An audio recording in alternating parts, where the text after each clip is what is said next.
এখান থেকে কত 2 কিলো। বাংলাদেশের পুরাতাত্ত্বিক নিদর্শনগুলোর মধ্যে অন্যতম প্রাচীন ও ঐতিহ্যপূর্ণ স্থান হলো এই মহাস্থানগড়। প্রাচীন এই পুরাকীর্তিটি রাজশাহী বিভাগের বগুড়া জেলা থেকে 13 কিলোমিটার উত্তরে শিবগঞ্জ উপজেলার করতোয়া নদীর তীরে অবস্থিত। এটি ছিল প্রাচীন বাংলার পণ্ডুবর্ধনের অংশ। পণ্ডুবর্ধন ছিল প্রাচীন বাংলার সবচেয়ে সমৃদ্ধ জনপদ। এই পণ্ডুবর্ধনের রাজধানী ছিল পণ্ডুনগর, যা পরবর্তী সময়ে মহাস্থানগড় হিসেবে পরিচিতি লাভ করে। এটি ছিল মৌর্য সাম্রাজ্যের গুরুত্বপূর্ণ শহর। মহাস্থানগড়ের একটি আবিধানিক অর্থ রয়েছে। মহাস্থান মানে পবিত্র স্থান এবং গড় মানে দুর্গ। আজ থেকে প্রায় 2500 বছর আগে গড়ে ওঠা এই স্থানটি বৌদ্ধ শিক্ষার জন্য প্রসিদ্ধ ছিল, যেখানে চীন ও তিব্বত থেকে অনেক বৌদ্ধ সন্ন্যাসী জ্ঞান অর্জনের জন্য আসতেন। চীনা পরিভাষক হিউয়েন সাং তার ভ্রমণ কাহিনীতে এই স্থানটির কথা উল্লেখ করে গেছেন। এটি ছিল মৌর্য, গুপ্ত, পাল ও সেন রাজাদের সময়ে বাংলার গুরুত্বপূর্ণ অঞ্চল।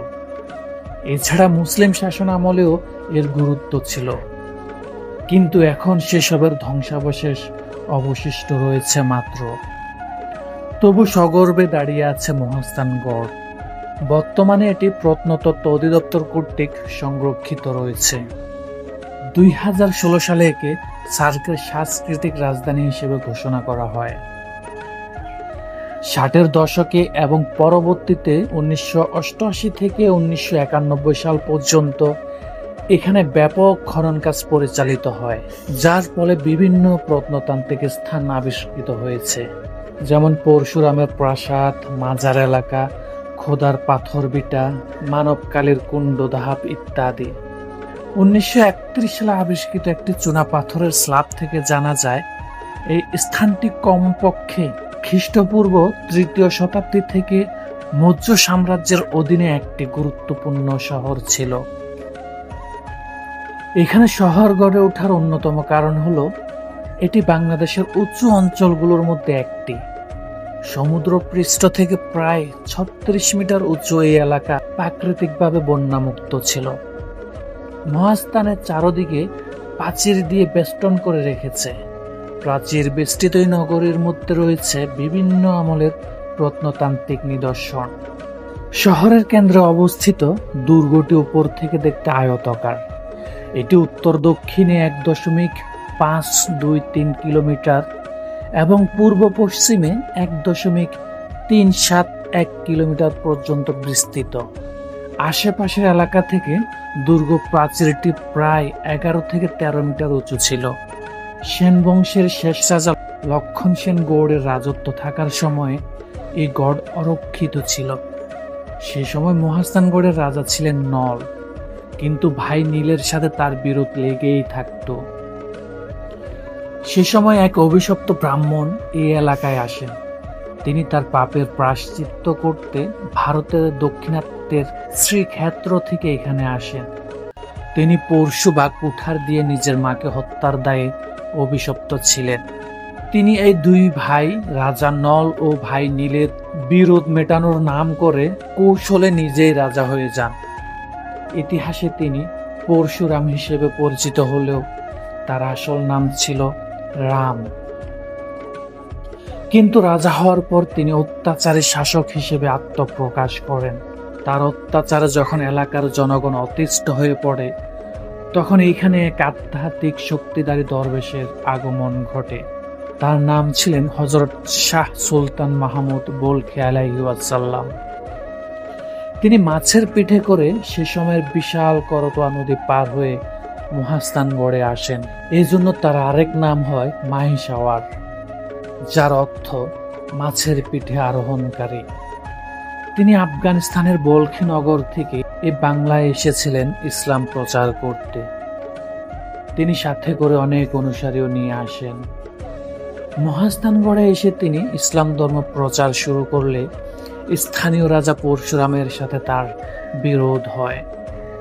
একসময় আনুমানিক 1205 থেকে 1220 খ্রিস্টাব্দে তাদের মাঝে যুদ্ধ হয় এবং যুদ্ধে পরশুরাম পরাজিত হন।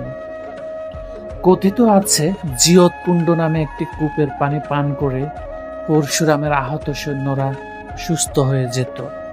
তাই হযরত শাহ সুলতান মাহমুদ বলখি আলাইহিসসালাম একটি ঈগলের মাধ্যমে ওই কূপে একটি মাংসের টুকরো ফেলেন, আর তাতেই কূপের পানি তার আশ্চর্য গুণ হারিয়ে ফেলে। এর ফলেই পরশুরাম যুদ্ধে পরাজিত হন। মহাস্থানগড় থেকে সামান্য উত্তরে গেলে দেখা পাওয়া যাবে মহাস্থানগড় প্রত্নতান্ত্রিক জাদুঘরের। এটি 1967 সালে প্রতিষ্ঠিত হয়েছিল। মহাস্থানগড় খনন করে যেসব মূল্যবান জিনিসপত্র পাওয়া গেছে তা এখানে সংরক্ষিত রয়েছে।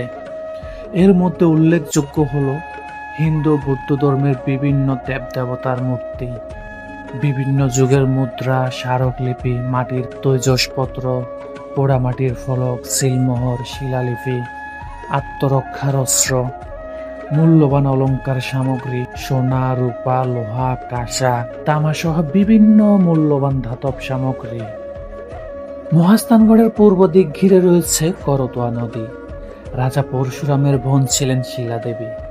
কথিত আছে রাজা পরশুরাম হযরত শাহ সুলতান মাহমুদ বলখি আলাইহিসসালামের কাছে পরাজিত হলে শিলাদেবী অন্দরমহলের পিছনের দরজা দিয়ে পালিয়ে এসে এই নদীতে ঝাঁপ দিয়ে আত্মাহুতি দেন।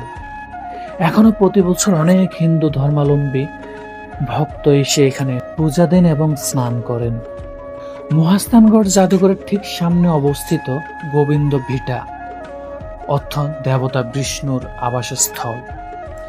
এখানে একটি মন্দির রয়েছে, তবে বৈষ্ণব ধর্মের কোনো নিদর্শন এখানে পাওয়া যায়নি। তবে পাল আমলে নির্মিত ইমারতের নিদর্শন পাওয়া গিয়েছে। তাই স্থানীয়ভাবে এটি পরশুরামের প্রাসাদ হিসেবে পরিচিত।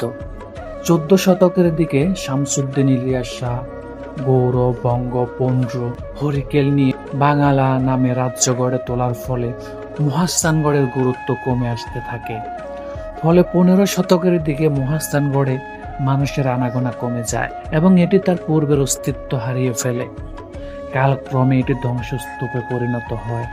বহু বছর এই জায়গাটি মানুষের কাছে অজানা রয়ে যায়। অতঃপর 1808 সালে সর্বপ্রথম ফ্রান্সিস বুকানন হ্যামিল্টন এই ধ্বংসাবশেষ চিহ্নিত করেন। পরবর্তী সময়ে ব্রিটিশ প্রত্নতত্ত্ববিদ আলেকজান্ডার কানিংহাম এই ধ্বংসাবশেষকে প্রাচীন পণ্ডুনগর বলে নিশ্চিত করেন। 1928 থেকে 29 খ্রিস্টাব্দে আর্কিওলজিক্যাল সার্ভেকালীন মহাপরিচালক কাশীনাথ নারায়ণ দীক্ষিতের তত্ত্বাবধানে মহাস্থানগড়ের প্রথম প্রত্নতান্ত্রিক খনন কাজ আরম্ভ হয়। 1931 সালে এখানে প্রত্নতান্ত্রিক খননের ফলে ব্রাহ্মী লিপির সন্ধান মেলে, যাতে সম্রাট অশোক কর্তৃক দুর্ভিক্ষ পীড়িত মানুষের সাহায্য করার তথ্য পাওয়া যায়।